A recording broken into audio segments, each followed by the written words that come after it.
Les mans del Nicolò i la Zaida són les que hi ha darrere dels dissenys de Velo by Thin, un projecte sostenible per fer sabates amb un tret diferencial.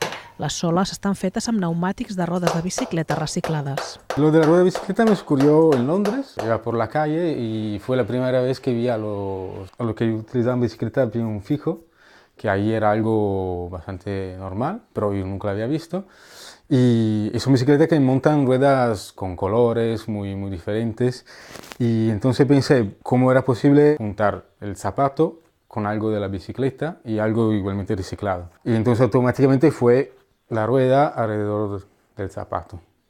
Y entonces hice el primer prototipo y vi que era posible unir el zapato, la rueda al zapato. Y el resultado es este.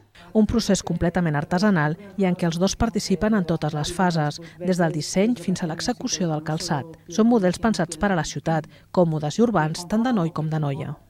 Por un lado también queríamos que dar la opción de que fuese un zapato a medida o bien tiradas muy cortitas, pero que fuese eso, un zapato urbano cómodo y también al mismo tiempo que cada zapato fuese único. Y obviamente también teníamos muy claro que queríamos que fuesen unos zapatos sostenibles. Velo by Thin va obrir al maig. El preu de les sabates oscil·la entre els 145 i els 185 euros i de moment els principals clients són turistes, tot i que ja han començat a notar un interès creixent pel producte per part dels barcelonins.